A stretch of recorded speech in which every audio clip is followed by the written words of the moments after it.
ঠাকুরগাঁয়ে সম্মেলন স্থগিতের প্রতিবাদে বিএনপির হরতাল, অর্ধবেলা পর প্রত্যাহার। দর্শক, আমি কয়েকদিন থেকে বলছি যে বিএনপিকে ঘিরে অদ্ভুত অদ্ভুত সব ঘটনা ঘটছে। মানে সম্মেলন স্থগিত, এই জন্য হরতাল। মানে কার বিরুদ্ধে হরতাল?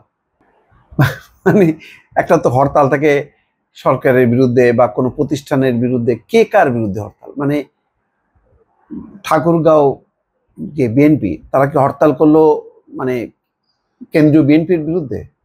তো সেই বিএনপি কি ক্ষমতায় আছে, নাকি সরকারের বিরুদ্ধে করলো? কিসের হরতাল করলো?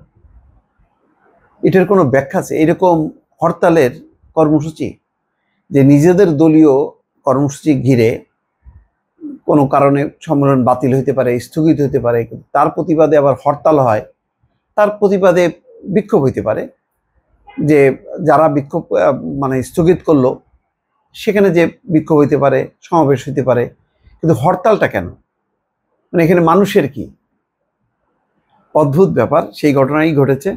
ঠাকুরগাঁয়ের বালিয়াডাঙ্গি উপজেলার 4টি ইউনিয়নের সম্মেলন স্থগিতের প্রতিবাদে আজ শনিবার হরতাল ডেকেছিল স্থানীয় বিএনপি। পরে কেন্দ্রের আশ্বাসে দুপুর 12টায় হরতাল প্রত্যাহার করে নেয় তারা। হরতালও প্রত্যাহার করছে। কার বিরুদ্ধে হরতাল? হ্যাঁ, বিএনপির বিরুদ্ধে বিএনপির হরতাল করছে। বাহ! বিএনপি নেতাকর্মীরা বলেন, ঠাকুরগাঁয়ের বালিয়াডাঙ্গি, দৌসুয়া, ভানোর, আমজানখোর ও চাড়ল ইউনিয়নের সম্মেলন ডাকে উপজেলা বিএনপি। আজ থেকে শুরু হওয়া 5ই ফেব্রুয়ারি এই সম্মেলন সম্পন্ন হওয়ার কথা ছিল। সম্মেলনে গোপন ব্যালটের মাধ্যমে নেতা বাছাই হওয়ার ঘোষণা দেয় উপজেলা বিএনপি। আজ ছিল দৌসুয়া ইউনিয়নের ভোট গ্রহণের দিন। ভোট গ্রহণের জন্য সব প্রস্তুতি সেরে ফেলে উপজেলা বিএনপি। কিন্তু গতকাল শুক্রবার রাতে জেলা বিএনপির যুগ্ম সম্পাদক পয়গাম আলী এক চিঠির মাধ্যমে বালিয়াডাঙ্গি উপজেলা বিএনপির অধীন ইউনিয়ন ও ওয়ার্ডের সম্মেলন স্থগিত করেন। এর প্রতিবাদে রাত 12টার দিকে বিএনপির বিক্ষুব্ধ নেতা কর্মীরা রাস্তায় নেমে বিক্ষোভ মিছিল করেন। তারা বালিয়াডাঙ্গি চৌরাস্তায় আগুন জ্বালিয়ে সড়ক অবরোধ করে। পরে তারা অনির্দিষ্টকালের জন্য হরতাল ঘোষণা করে। অনির্দিষ্টকালের জন্য হরতাল! চিন্তা করেন, এরকম হাস্যকর ঘটনা।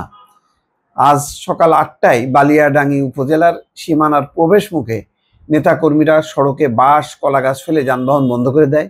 এতে সদর থেকে বালিয়াগামী যানবাহন আটকে যায়। দৌসুয়া ইউনিয়ন বিএনপির সভাপতি প্রার্থী আবু বকর সিদ্দিক অভিযোগ করেন, বিএনপির মধ্যে এক পক্ষ আওয়ামী ফ্যাসিস্টদের সঙ্গে লিয়াজো করে চলেছে। তারাই বারবার এখানে ভোটের মাধ্যমে কমিটি গঠনে বাধা দিয়ে আসছে। তারা চায় এখানে তাদের পছন্দের পকেট কমিটি, কিন্তু বিএনপির তৃণমূল নেতা কর্মীরা ভোটের মাধ্যমে নেতা নির্বাচনের পক্ষে, তাই তারা এই হরতালের ডাক দিয়েছেন। যাই হোক, এইটা আভ্যন্তরীণ বিষয়, আভ্যন্তরীণ গণতন্ত্রের প্র্যাকটিসের ব্যাপার। এটা হলো কি হলো না, তো এই জন্য হরতাল, বিএনপির বিরুদ্ধে বিএনপি হরতাল দেয়, এটা অবাক কাণ্ড। এরকম আমি শুনি নাই যে এটা সরকারের বিরুদ্ধে হয়। হরতাল তো একটা চূড়ান্ত কর্মসূচি হয়। তো সেই চূড়ান্ত কর্মসূচি তারা দিয়ে দিল, যেখানে এই অন্তর্বর্তী সরকার, প্রশাসন কোনোভাবেই এই দলের সাথে যুক্ত না, তারপরে হরতাল। অবাক কাণ্ড। ভালো থাকবেন। আল্লাহ হাফেজ।